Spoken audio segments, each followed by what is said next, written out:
Hi listeners, Jason here.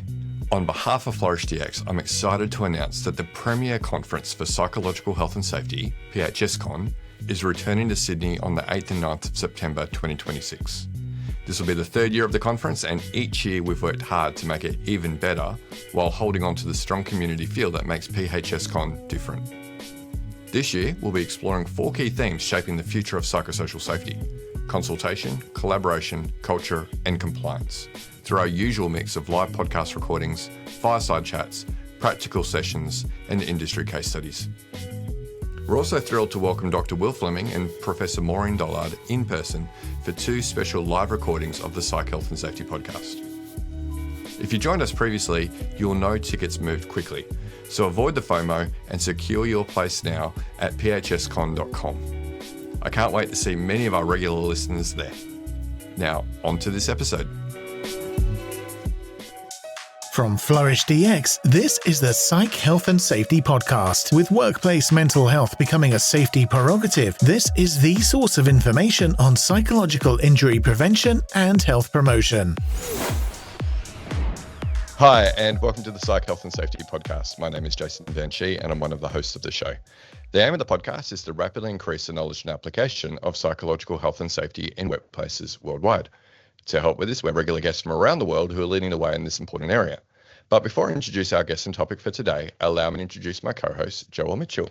How are you today, Joelle? I am looking forward to a long weekend. Yeah. You don't get a long weekend. I'm on the plane to Canada tomorrow. Mm-hmm. So, no, I will not get. I didn't even realise it was a long weekend. Well, I do, I put it in everybody's calendar every year. I know, but I guess because I'm not really at work. Yeah, you didn't pay attention. I didn't pay attention. Yeah. So think of me. Like, I will not. Oh, come on. When I went to Canada, I flew on Mother's Day. Yeah, but, you got to fly guitar business class and... You're flying business class. That was probably the best Mother's Day present you could get. I mean, look, I had like 24 hours where I just had my own little cocoon. Yep. There was somebody right there who would bring me snacks and drinks and whatever I needed. I could choose what I wanted to see on the very nice screen. Yeah. It was pretty nice, actually. It's a next level up from being in hospital because you don't need to be sick or go in for surgery, right? Oh. True. I mean, there is jet lag. You get pajamas that don't show your butt to everybody. Yeah. Yep. Yeah, that's right. Not being stabbed with anything. Yeah. No needles. Yep. Brendan would be happy about that. And I didn't really get... The food's probably better. You get alcohol. You don't get alcohol. True. Yep. But you get someone waiting on your hand and foot. Yeah. Press a button. Pretty much. Yeah. It was, the kind of one person per little group. Yeah. Yep. So I've given you your single best Mother's Day present that you've ever had. You didn't give that to me. I allowed it. Anyway, I'm sure that you'll have a nice experience in business class as well. Yeah. Yeah.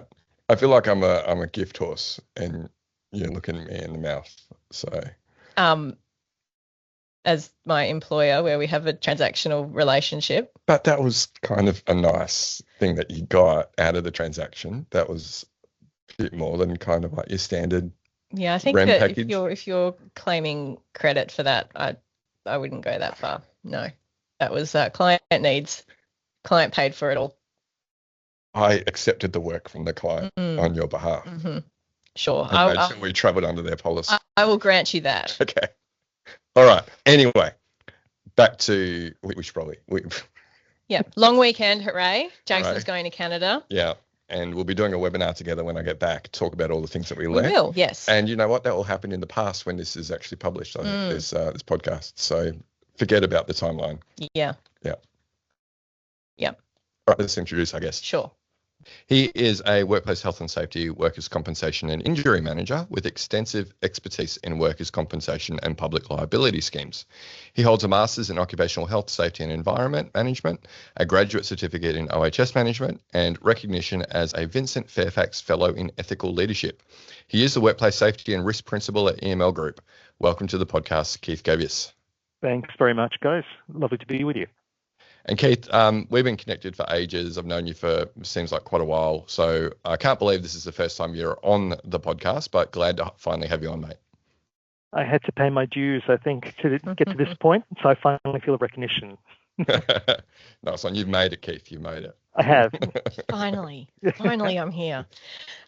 Keith, what podcast do you like to listen to? I'm actually new to the podcast world, so I definitely listen to yours. And then separate to that, my kids tend to complain when I have the rest is history and the rest is politics, US on as well. That's the three that I've got so far. So I'm open to some suggestions as we progress through today to help improve my world. Well, there's a plethora of them out there. And we're just talking about how you spend a lot of time in transit. So, podcasts can help pass the time, that's for sure. Yes, they can. I tend to find that I fall asleep really easily, Jason, but I will make a concerted effort to actually listen to podcasts too. With your travel schedule, I can understand. Yeah, take advantage of it, man. If you can sleep, then sleep. That's, Tell us about your professional career, please. Joelle, I started off actually in operations. So I worked in hospitality and in retail, either looking after guest services or customer service focused teams or sales teams. So my first major role was at Myer, and I was a store manager down at the High Point store in Victoria. Whilst I was there, I got picked up to go and move on to an IT project of all things. And they needed someone to translate from consultant speak into the language that my staff spoke, and that was my role. And as all IT projects do, it went over budget and over time. So the consultants got parked and the my people got given additional tasks. So with a little informal induction, I was given a significant budget and control of 145 contractors to go and dig core holes in shopping centres around Australia to put new piping through.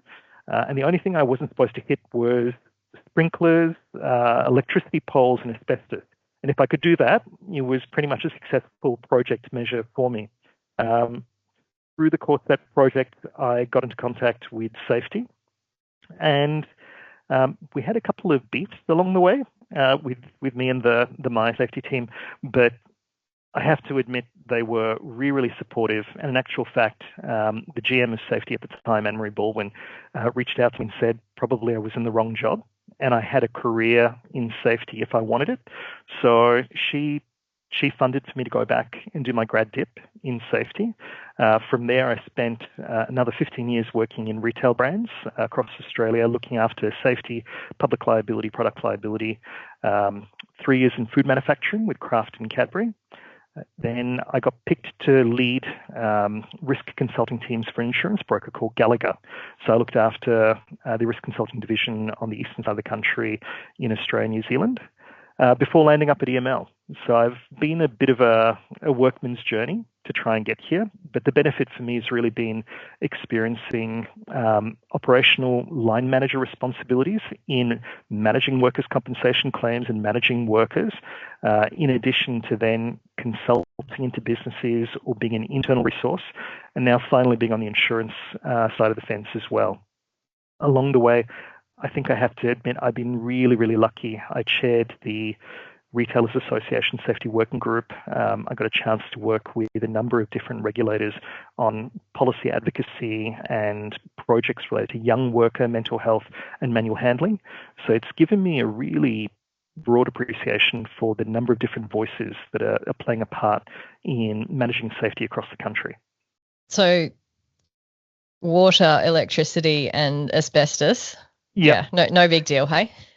No big deal at all. And I have to admit that was probably one of the most fun programs I've ever done. I had to learn how to avoid getting a cherry picker to fall through 100-year-old wooden floorboards, how to deal with councils where floods had actually washed away all of their service diagrams on existing buildings. And they actually asked me as part of our engagement to build the diagrams and give it back to them so they could start building up their library. So I learned lots. And did you hit your KPI, as in not hitting any of those three things that you are supposed to avoid? I was very, very lucky. The team working with me were absolutely brilliant. We didn't do any of that. However, during the same time that our project was running out, there was a maintenance worker in a different store that actually hit asbestos tiles, and a different worker in a different store that were, I think they were doing electrical work, and they hit a sprinkler head. So it was really, really high management concern about our project for the time that we were doing it. And I think that focus definitely gave me a lot of practice on making sure that critical risks were managed effectively. Yeah, nice one. Well, I think the profession is better for you having made the career switch, Keith. So congratulations. Thank you. Hey, but you've joined us to chat today about 3 items from EML's research program for mental health. This covers the PIEF Award, winning 2025 Mental Health White Paper with Monash University, Workplace Microaggression Research with Griffith University from last year, and a 2026 Superannuation White Paper, which revisits the Monash and Melbourne Uni work from the Collaborative Partnership for Improving Return to Work Participation. So quite a bit of research that EML is involved with, which is fantastic to see. Can you tell us a bit about the strategy and purpose behind EML's program for mental health? Look, thanks for the question, Jason. I think one of the really important roles that EML sees in the work that we do is that we have people's lives that we're dealing with almost every single day, and we have employers that don't wish injury on their people, and quite often are looking for that extra support, guidance to understand where the hazards arose and how to manage it. So at the centre of our organisational structure is a mutual. We started 115 years ago with small policyholders actually forming together and banding together to create a mutual where any of the profits made were reinvested back in for member benefit. So for us today, our real purpose is to reinvest some of our profits being made back into research, understanding core problems and issues, and using evidence-based approaches to not only educate, but to try and intervene to make workplaces safer. So from a purpose perspective, that's where that interest in investing in research comes from. From a strategy perspective, EML would far prefer to be working with employers to improve their risk management positions. I think our targets for managing injury we can hit any given day of the week, but we realise that the best way that employers can control their risk and control their costs is to actually stop injuries in the first place. So collaborating with employers to effectively manage where those risks are coming from, especially in high-risk industries.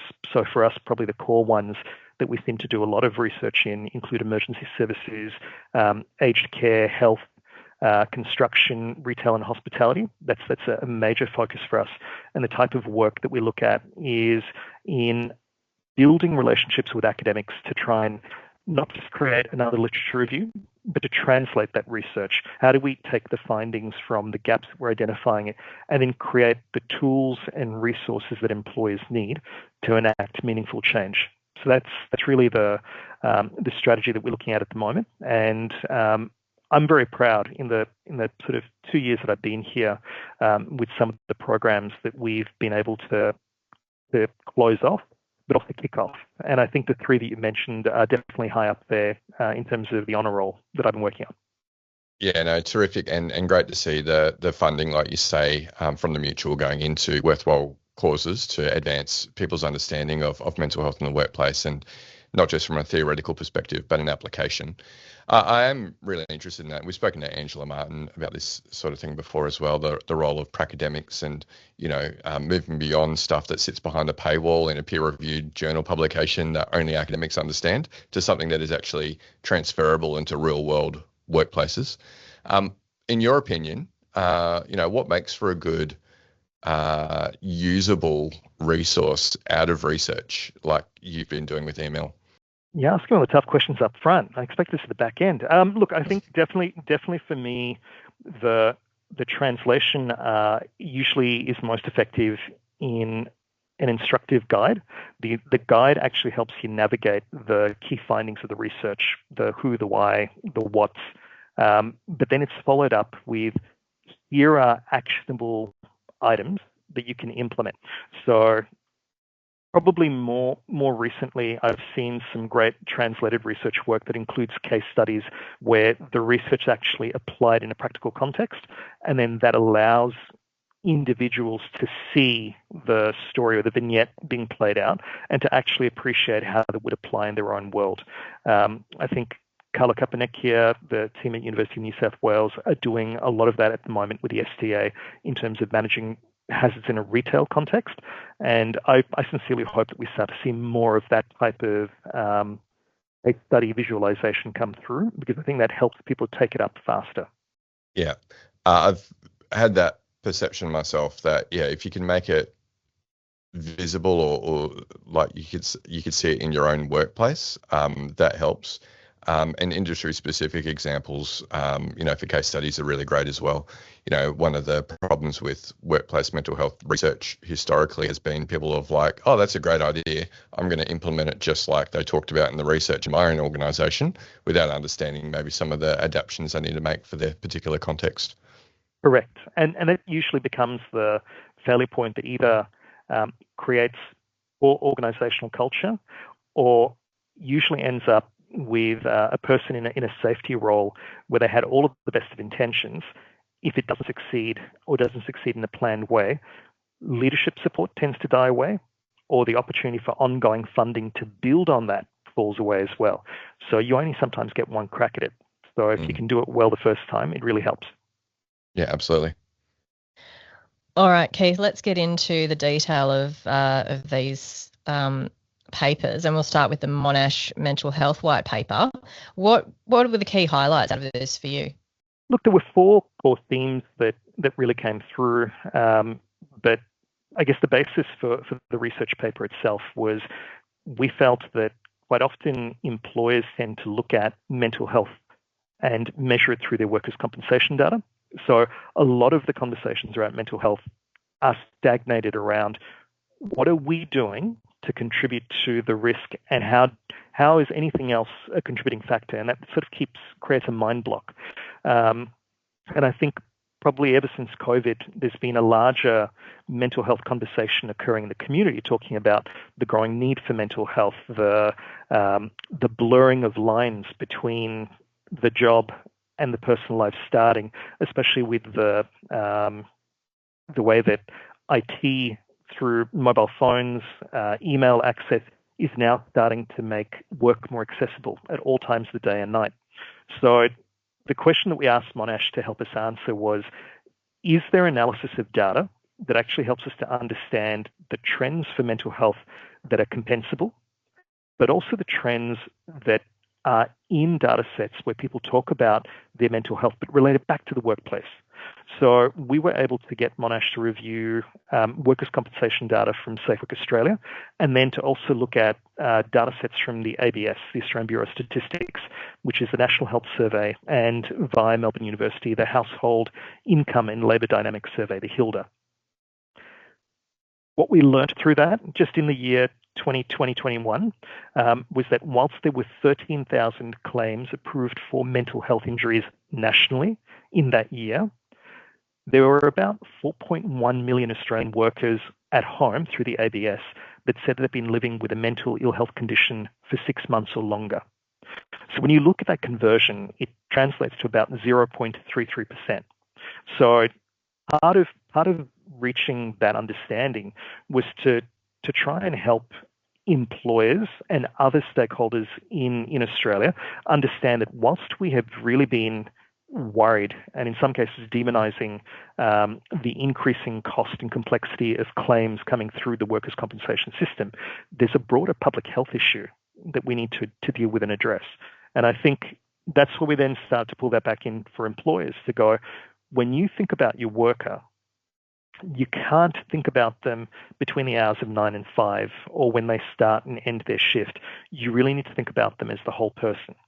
And we need to start thinking about how some of this translates with each other, because you are going to find that the best workers are the workers that are always struggling with some degree of mental ill health or a workload pressure in some way, shape, or form that they're managing. And if you can help them to be in control of that, help them to thrive, then you're going to get the best out of them. And the bonus is if you can do it well at work, you're actually probably going to be helping them to improve their life at home with their families or within their communities. So the four core themes that we saw coming through, Joelle, were definitely to begin with young workers. We were really surprised by the rates of response from young workers. When you look at their workers' compensation statistics, they're a blip. They don't really register very many workers' compensation claims. They're not claiming at the same rate or off at the same rate as other age cohorts. And here I'm referring to workers between the ages of 14 to 24. But when you ask them through the ABS, and they had a degree of anonymity, what was their mental health state like? And especially what were they going to work like?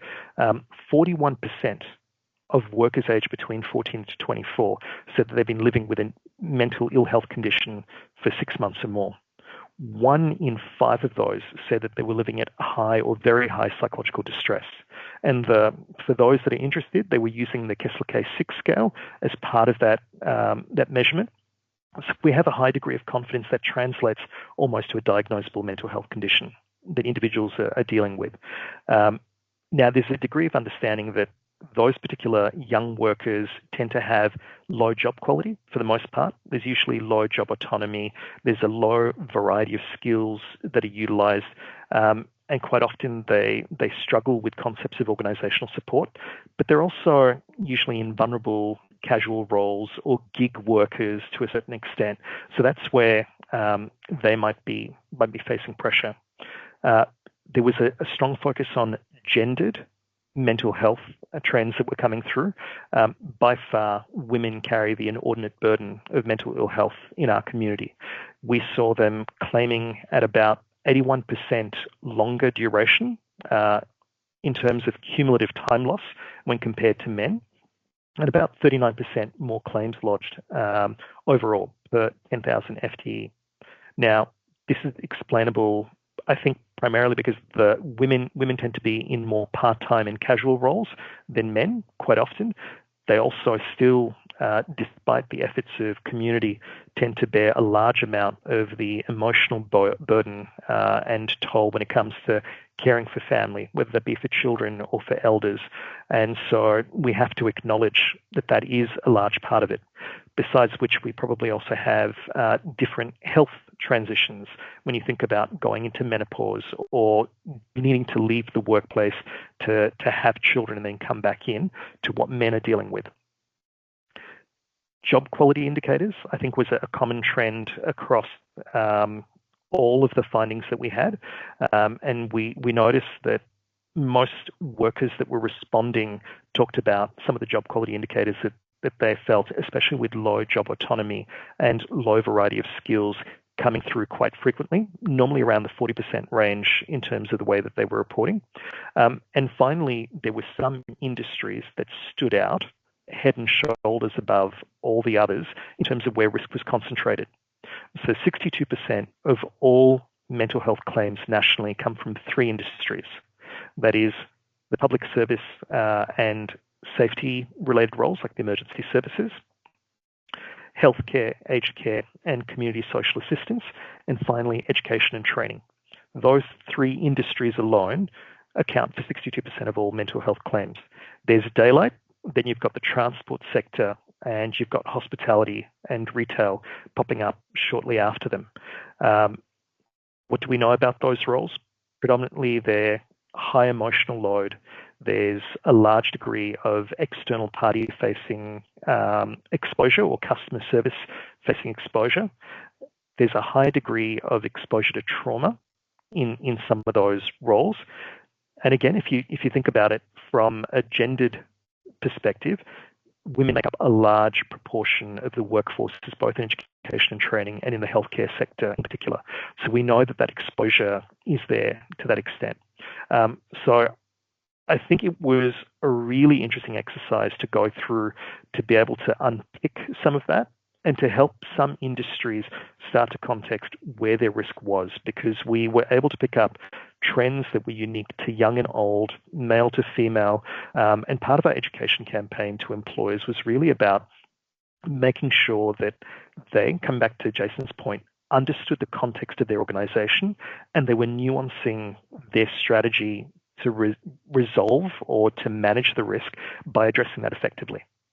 Keith, do you think that there's also a relationship between those industries and a claim being easier to prove to the insurer that it was actually that the harm has been connected to work-related exposure compared to something like a professional services or other types of knowledge-based work?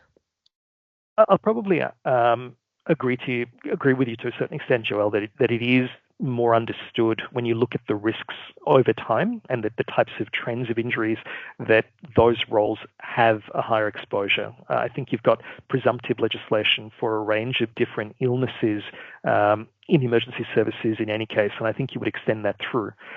I would probably also argue that those industry sectors are some of the most literate when it comes to mental health awareness. What should they be looking out for? Getting diagnosed easily, but also knowing that they need to seek help because their help will also support them and manage them. They've got strong union bases, so they've got peer support networks and worker advocates that are also there to help them navigate and to support them in lodging their claims too. Some other industries that aren't as heavily unionized don't also have some of those support structures in place. Yeah, so lots of potential interactions going on there. Very, very much so. Yeah, but really interesting. And I guess our clients are probably more weighted to those three sectors as well, if you think about the work that we do. Yeah. I think one thing just to add, Jason, is that we see this as part of a series of ongoing conversations. So one of the reasons why we felt it was important to put something out there was because a lot of the data sets are dated, or by the time the analysis is completed and provided, it feels like it's referring to something 2 or 3 years back. So EML's committed now over the next 3 years. Every year, we're going to be updating that white paper and putting back out to market with whatever the newest data set is that's been released within the last 12 months to try and keep it current and to help people review their strategies ongoing. Yeah, that's terrific. It's not too dissimilar to what the Psychosocial Safety Climate Observatory is doing, right, in higher education. Yeah, which is really interesting. That's one of the three sectors that you've identified, right? Education and training. So, their year-on-year data is quite scary, actually, with the trend in higher education. And look, if we're not monitoring it, measuring it, you don't know if you're improving in any way, shape, or form. So hopefully providing employees that additional data can help them not only with the internal measures that they've got, but to give them some benchmarks to how things are performing externally. Yeah, absolutely. And it'll be very interesting to see the trend over the next few years. Yep. So how have employers and other stakeholders responded to this analysis, Keith? I think we've been really pleased at the degree of positive engagement that we've had. I think there's been a number of employers that have felt continued pressure, not only with workers' comp, but in terms of other jurisdictions and other pieces of legislation coming through, whether you think about it being the Fair Work Act, equal opportunity, disability discrimination. There are a number of employers that didn't know where to start or feel like when they're making efforts to control their risk in one area, it seems like there are pressure points popping up elsewhere. So being able to talk to them in this context and sometimes being able to have a HR practitioner and an operational line manager plus a workplace health and safety person and workers' comp all in the same room or all hearing the same information, I think really translated well for some businesses. They were able to then go back and say, this is a combined strategy. This is a people strategy across all of our functions. It's not just a workers' comp pressure point or a health and safety obligation, because we now have that in managing new codes of practice or whatever else may have just come out. And I think the ability to have better internal cross-functional conversations has helped some employers to start moving along. I've seen improvement in employers asking for help, asking us for referral to consultancies such as Flourish CX that can help them to navigate their risk or are able to give them software tools or governance structures and methods that help them to manage their risk based on the size and complexity of their business structure. So for me, that's been really helpful.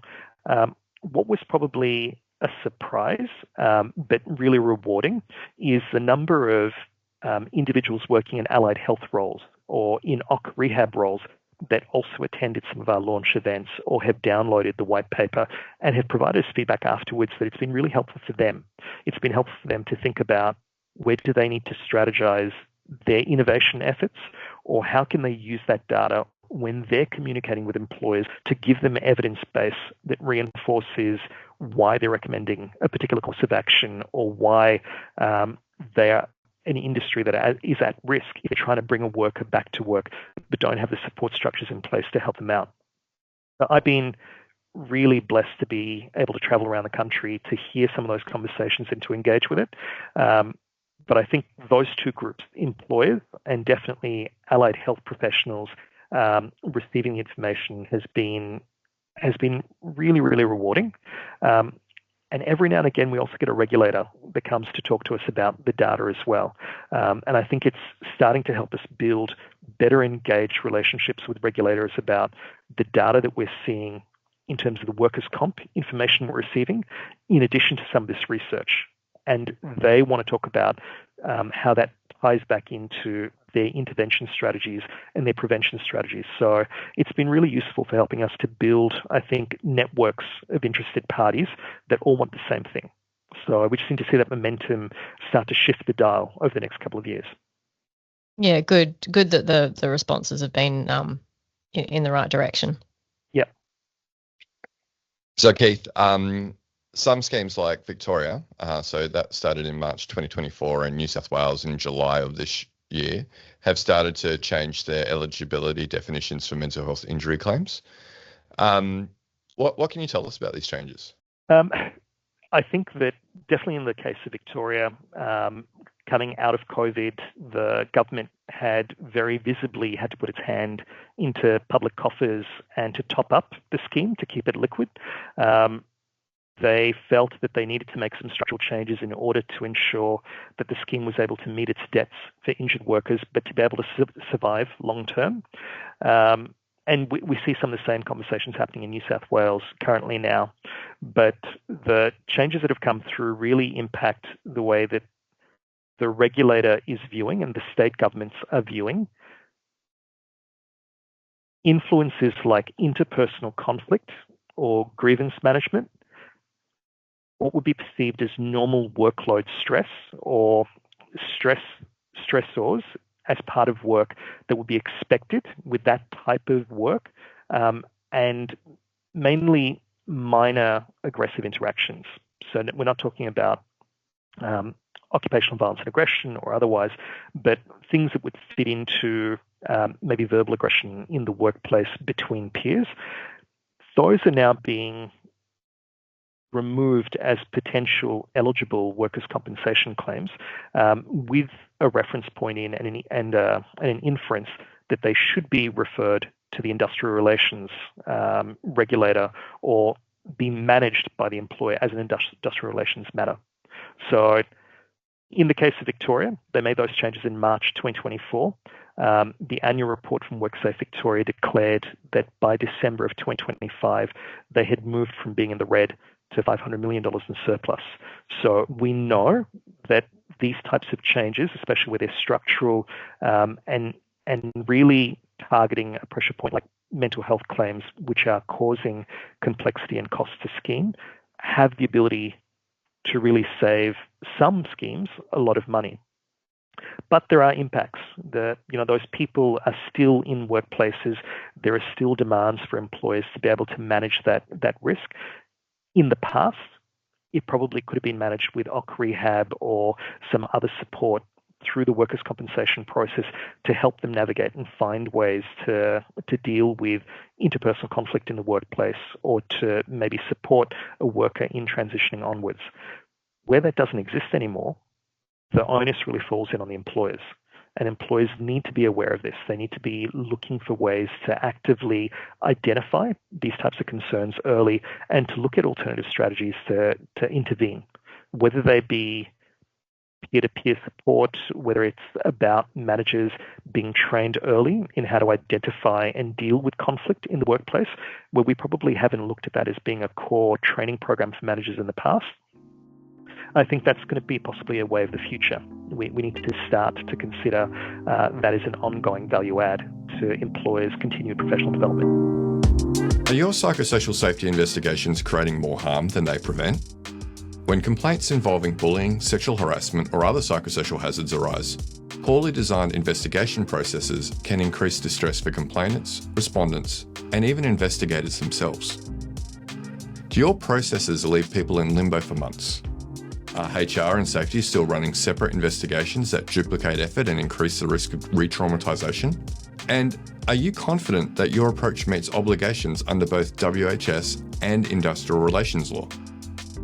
If your investigations approach needs an uplift, FlourishDX has launched a new accreditation program designed specifically for internal professionals.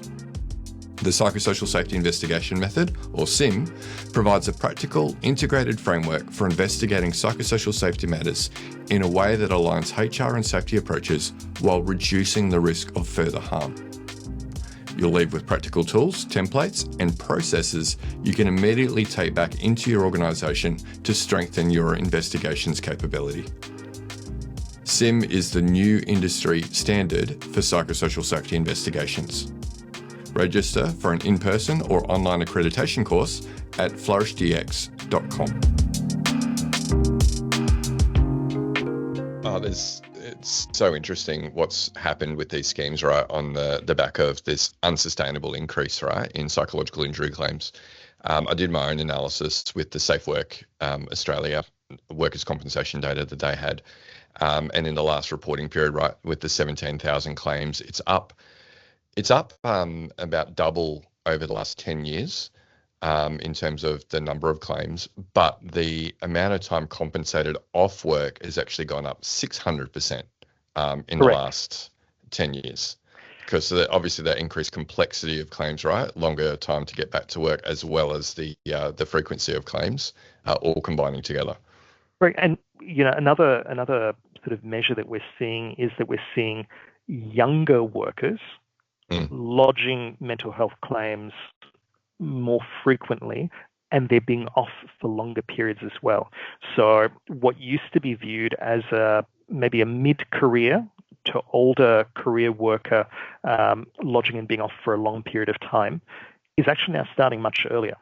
And because these lengths of period away from the work are increasing, we're finding that people are moving between schemes more frequently as well, which is some of the other research that we'll talk about too today.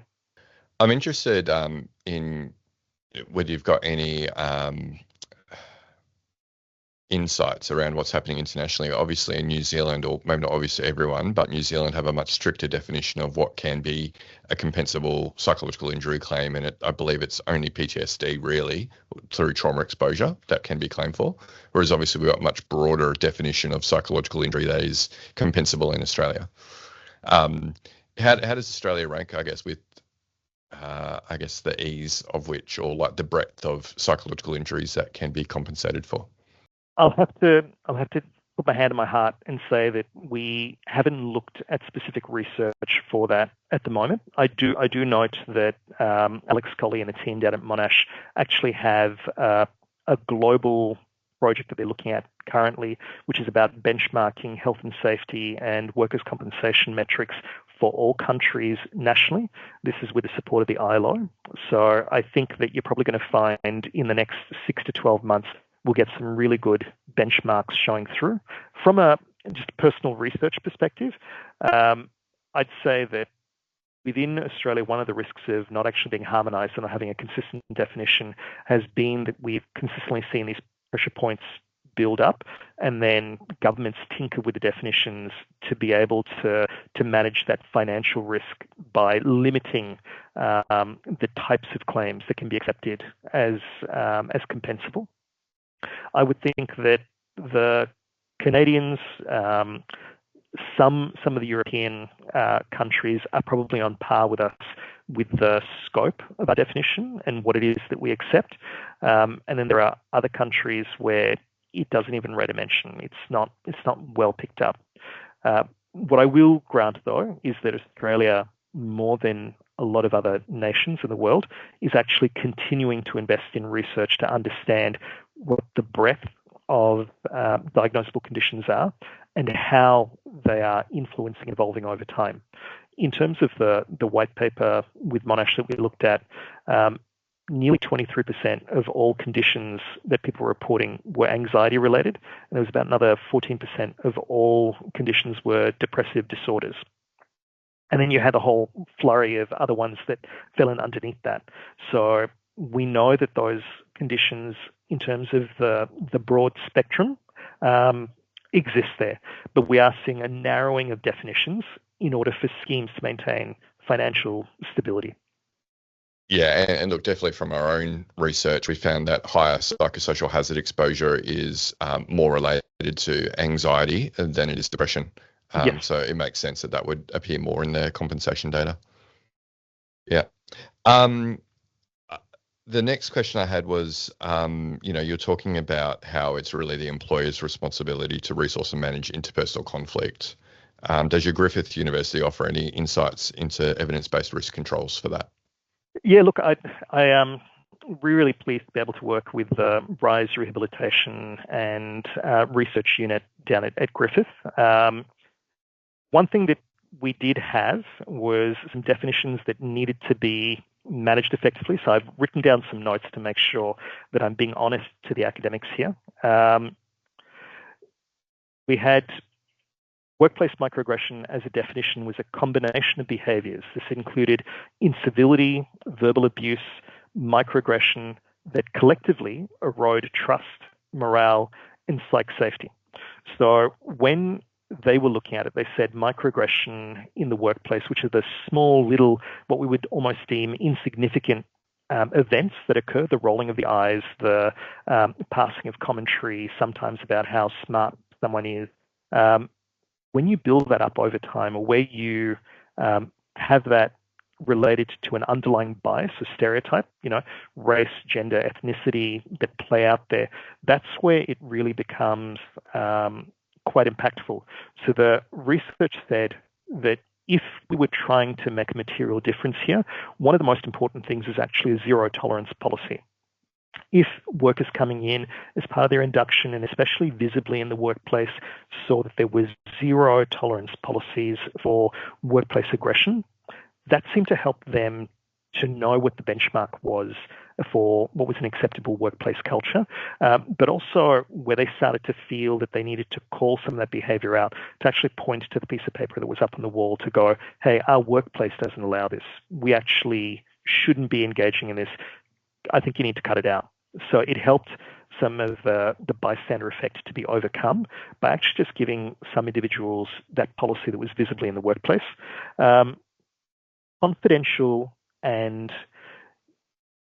Confidential reporting lines where you had some whistleblowing protection was also a large aspect of it.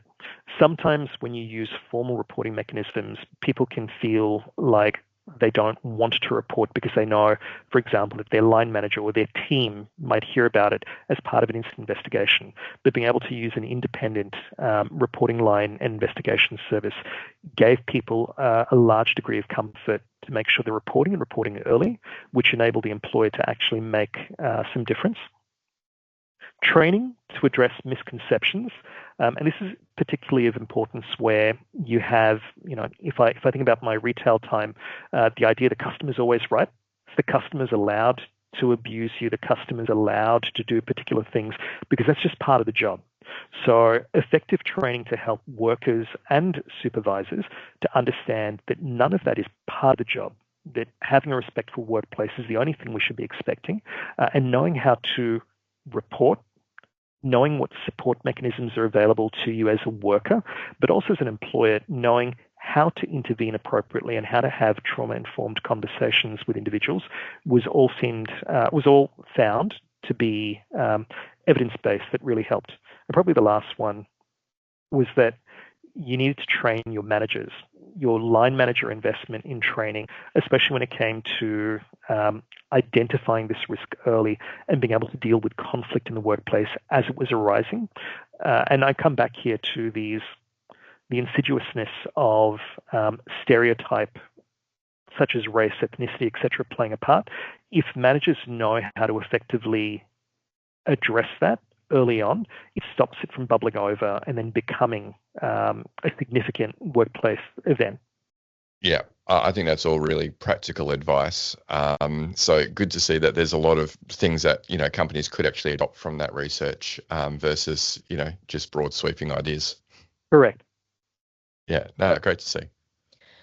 All right, so then we'll move on to the Superannuation White Paper. Keith, what were the reasons for revisiting the original work that was done between 2017 to 2020?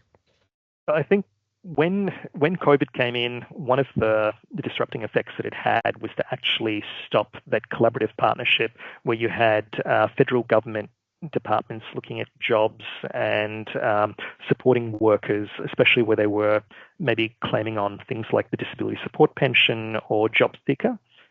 We had Comcare, we had EML, and we had a couple of interested insurance bodies that were all looking at where were the pressure points and how were people moving between schemes, and could we actually cost that out? So Monash University, together with Melbourne, actually built out some cost modelling, but also a dynamic systems model that could show where people were moving between schemes, and if an event occurred, such as the WorkSafe Victoria changes in March of 2024 to the workers' compensation system, where do those people go effectively? And it has sort of unfortunately sat a bit in hibernation for a couple of years. EML works across multiple personal injury schemes in Australia. We are not only in workers' compensation, we're also in motor vehicles, life and super. And part of the knowledge that we learned with the 2025 Monash work was, if this is the state of affairs in community, then similar types of impact might be felt in other personal injury schemes. So how can we effectively help different interested parties to understand the risk, especially as it's emerging, and to start to come up with some strategies to address that? So when we were talking about internally as a project working team, thankfully there were some people with long corporate memory that said, hey, a couple of years ago, we actually looked at this and there were some recommendations made out of that research, but I wonder what came of it. So it was a real opportunity to actually go back and look at that research, and a fair bit of it was also hypothetical in terms of some of the changes that were proposed could impact schemes. So a benefit this time round was that we were sitting nearly 18 months, 2 years on from the Victorian changes, where we're actually able to work with the University of Melbourne dynamic modelers to go, riddle me this, researchers. You have this particular impact that's come through. Here are the very specific changes that are impacting mental health claims. Can you actually model if a mental health claim is rejected, or if in the case of the 130-week ongoing wages, if that ceases, what happens to these individuals? Where do they go in the systems? And they're able to show that 19% of those workers where they don't get their claim up, or they don't have enough to meet the requirements of the new guidelines, they end up going to income protection claims in life insurance.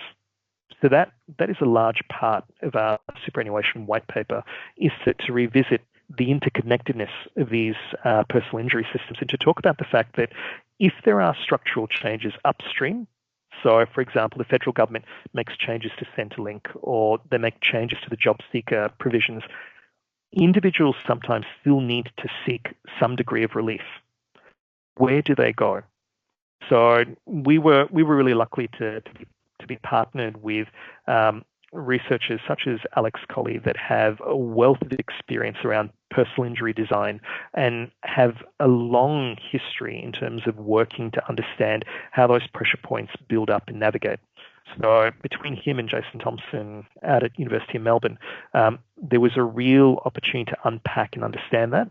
And as part of our journey, we've gone back now to superannuation funds across Australia in the last month, talking to them about this, presenting to them where the pressure points arise, and especially where it becomes complicated. So as a worker comes to the end of an existing workers' compensation claim, if the claim entitlement ceases, but they still need to move on. So, for example, they might even cease employment with with an employer, sorry. Where do they go? Some of them have been in a scheme for 2.5 or 3 years, and they just get cut loose. And sometimes you might have psychological injuries that start to build at this point of transition because people's knowledge of system, their certainty about where income is coming from and who they talk to, all of that changes. That period of change and disruption can be really impactful to the individual. And downstream, when you're in superannuation or in life insurance and you're a claims manager, you tend to cop the heat of that. People that are anxious and angry and feel like they have no confidence because everyone else is making a decision about their life. And really, our white paper then offers some recommendations to the insurance providers for super and life insurer funds to start thinking about how they can deal with that. Is it a concierge service for someone that helps with social support to help people from navigating from one scheme to another? Is it a collaboration between schemes? Is that maybe a role that EML plays, given that we offer services into workers' comp, CTP, and super? Do we need to be a part of playing a role in assisting workers to transition from one scheme to another to actually test that model and see if it can reduce some of the mental health impacts, but also to improve participants' experience? Most importantly, they're human at the end of the day. If we can give them a better experience going through, then maybe we can actually have a really positive impact on their families and their community at large. Yeah, so kind of creating bridges between schemes. Correct. Yeah. And if you ever get a chance to see the image from the original collaborative partnership, which mapped out all of these systems and showed how people move from one to the other, it's like seeing the Matrix.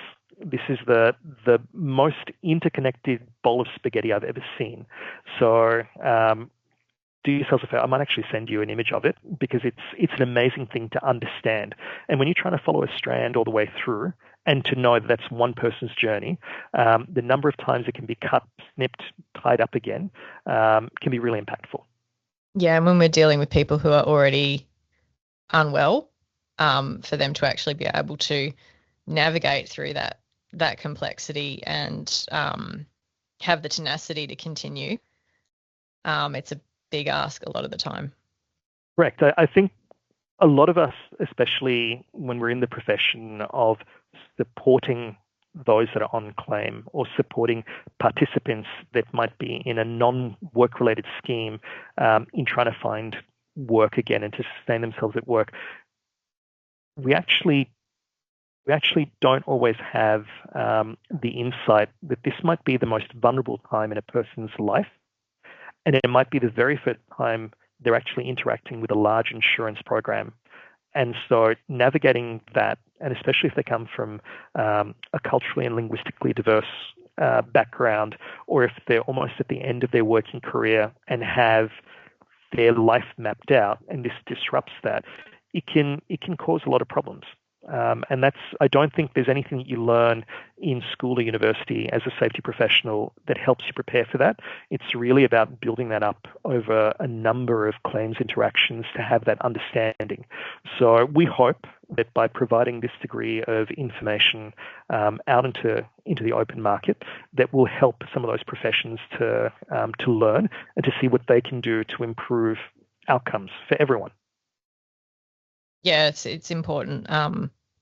Definitely a really important piece of work for, as you say, not only the people in the schemes, but their families, their communities, and we can sort of talk about broader economic impacts and productivity and all of that kind of stuff as well. Very crucial to get that stuff working better. Correct. Mm-hmm. Keith, I guess if people are harmed at work, they're harmed regardless of whether the workers' compensation scheme would, acknowledge that or not. And so they're going to find, some support somewhere else in another scheme, like you say, like life insurance. I had heard anecdotally from people, particularly clients of ours in the life insurance industry, that they're getting hammered by people with psych injuries that, have been unsuccessful for workers' comp claims. Is there any publicly available data on how much life insurance is paid out for psychological injuries versus like over time as well? Because we've got very good data from Safe Work Australia regarding workers' comp claims, but do we have similar data sets for life insurance? So the answer is yes. Yes, we do. The collaborative partnership provided that impact by scheme in terms of the amount of money that each scheme was paying towards mental health claims, and that was dated to about 2015-16 when they did the initial analysis. The Council of Australian Life Insurers, CALI, has this year commissioned Monash and Superfriend to actually update that data. So that data is now current to 23-24, so just about a year and a half ago, and is available today. So that's a CALI state, I think it's a state of life insurance report that's available, but you can download it from their website, and it will highlight for you, if I'm not mistaken, there's been nearly 100% growth in 5 years in terms of total costs. And don't quote me, but I think I'm pretty close to the mark. Life insurers are the third largest contributor to mental health payments in Australia, and it's roughly in the vicinity of about $73 billion. Yeah, wow. Yeah, massive. When you consider that the workers' compensation payouts are only about $1 billion in the last year, that's nothing in comparison. Yeah, and again, I think we come back to that point you had earlier on, Jason, around people being on claim for longer. Some of the research that we have shows that workers aged between 30 and 40, in the last 10 years, there's been an increase in mental health claim rates for that group at about 732%. So the sheer volume of claims coming through, especially as I said, of a younger cohort, is increasing. What we're finding with the number of claims going through isn't that you're seeing costs rise because people are getting larger payouts. It's more that they're on claim for longer. That length of time away where they're getting a wages replacement is a longer period. Yeah. Massive issue. And I guess as we've been hitting on today, it's, great if we can do upstream prevention. It's great that you're providing support to or advice to employers about what they could be doing to prevent people getting injured in the first place. But the quicker that people can get into to help, to support and treatment, then we know the quicker that they can return back to work as well. So correct. Yeah, rather than getting tied up in these schemes and trying to navigate them all. Correct. Yeah. Hey, I guess this has all been really great research, Keith. I can definitely see. I'm going to ask you offline later, but I might as well. You can tell me the answer then. But we've got to get you and Alex Colley, I think, at least on stage at PHSCon 2027. I think it'd be a really fantastic conversation given this level of research that you're doing in this area. All right. Well, thank you. Love to. Yeah. Oh, well, he's already said yes. Here, it's on record. You heard it here first, listeners. Yeah. Correct. I think it'd be a great conversation, particularly with the updates that you'll have in the next year as well. But yeah, I guess with all this great research, what changes would you love to see workplaces implementing? I've had a think about that across the last year, especially when we've been talking to businesses. I see a lot of businesses that feel like it's all too much, it's all going to be too costly, and it has to be really complex because they have to look at all their systems.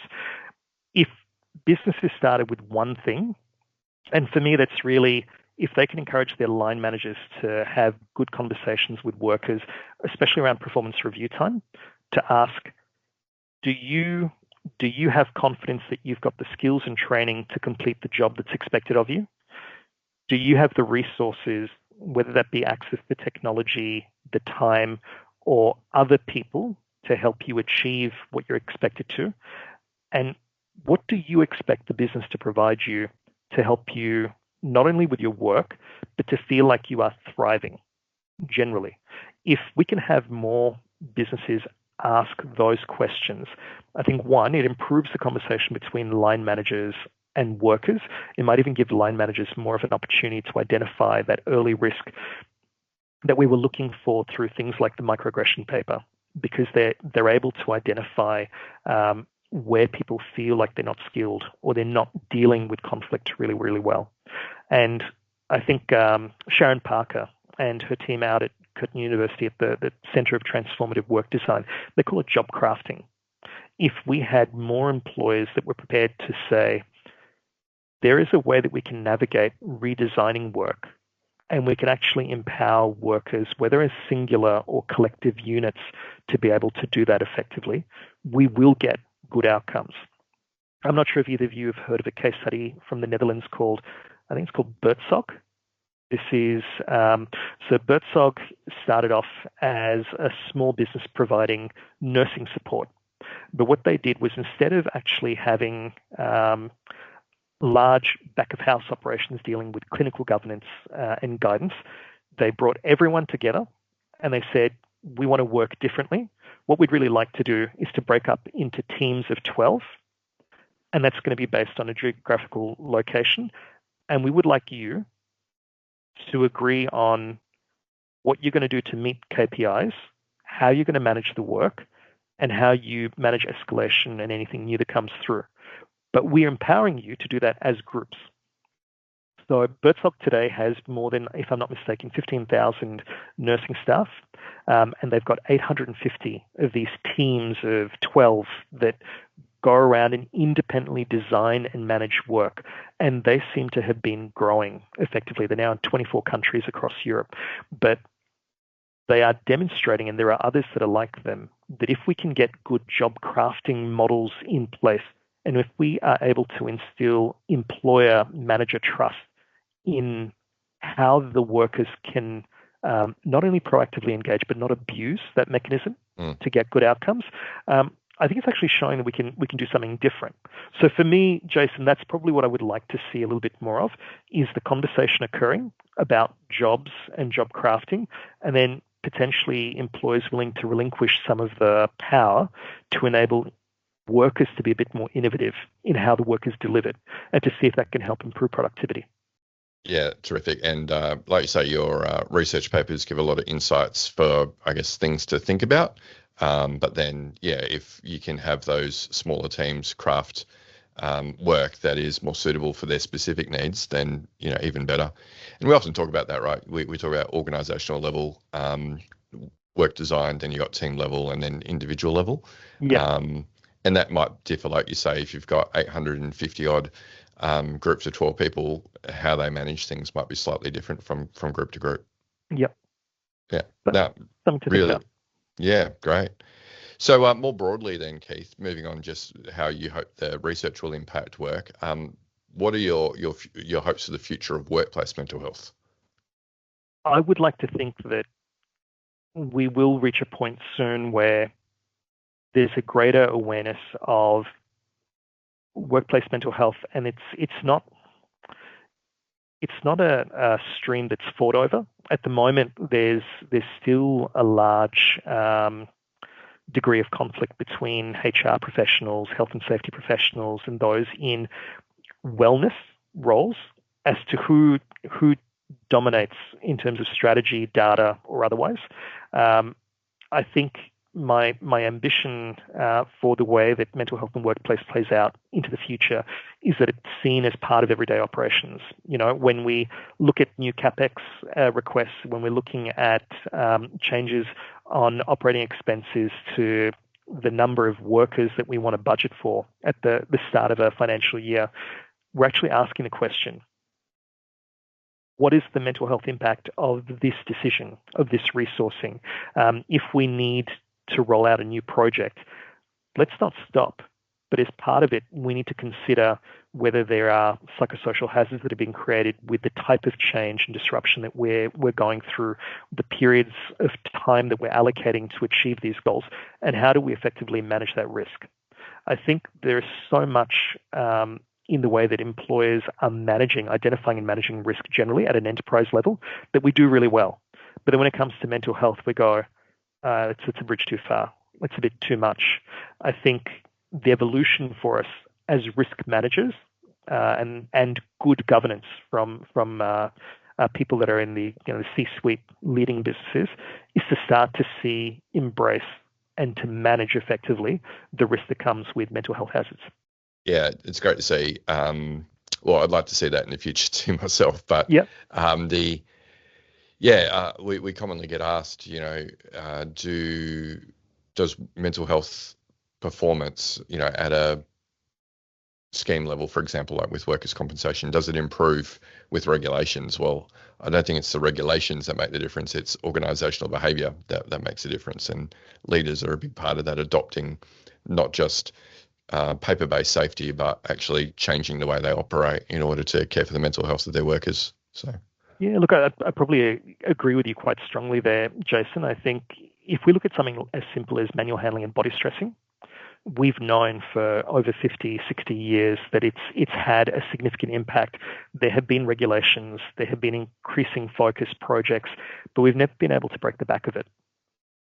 But where employers genuinely want to think about reducing not only costs but impacts to workers and reducing sometimes life-changing injuries to workers, we suddenly get really great outcomes. We get innovation, we get sometimes improved productivity, not productivity that's inhibited by it. And those are the stories that we need to celebrate more of, because we need to get them out there to get others to, as we talked about earlier, to understand the case study vignette and to see that they can apply it in their own context. Yeah, I think in this case, particularly over the next 5 to 10 years, those case studies are going to be more important than looking at scheme performance, because claims, it's there's so many reasons why claims might continue to escalate over the coming years versus go down. But yeah, case studies, more case studies. Sure.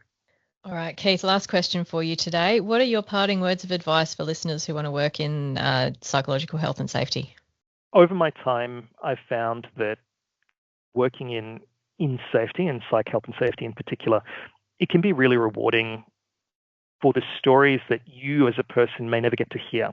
The workers that get to go home and actually feel more connected with their families, or where they go back in and they feel more welcomed by the work team that are around them. Sometimes health and safety practitioners, especially those working in mental health, put a lot of effort in, but very rarely get the benefit of the feedback loop to hear the great stories that come through. So the only call to arms that I have for all of my brothers and sisters that want to work in mental health and safety is, I've written down a quote. I have no idea who the hell said it to begin with, but be the reason that someone feels safe at work today.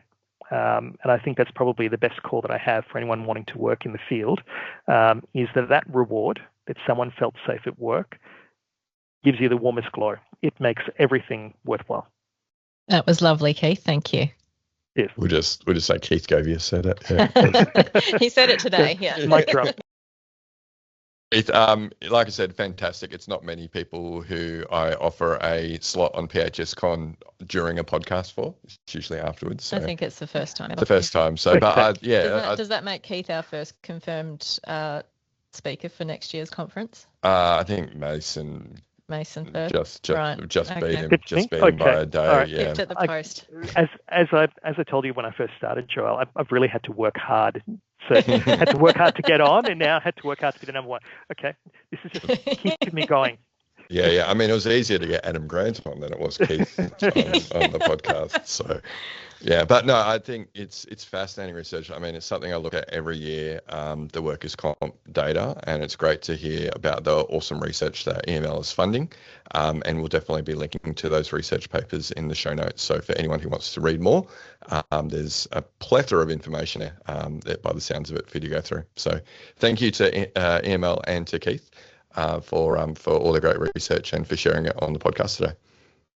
And looking forward to joining you at PsychCon 2027. Yeah, and don't forget 2026. You'll be there in September. And 2026, Yeah. We'll be seeing you in September. All right, thanks, Keith, and thank you, listeners. That brings us to the end of this episode. Remember, we do record these over video when we have our guests on, and you can catch that full back catalogue on the Flourish DX YouTube channel. You'll also find snippets, the best of these conversations, on the Flourish DX LinkedIn page. So make sure you follow along there if you haven't already. And also, while you're on LinkedIn, feel free to connect with myself, Joelle, or Keith if you want to keep the conversation going. But that's it for today. We'll catch you next episode. You've been listening to the Psych Health and Safety Podcast. To stay up to date with the latest on psychological injury prevention, follow Flourish DX on LinkedIn and subscribe to the Psych Health and Safety Podcast at www.psychealthandsafety.com.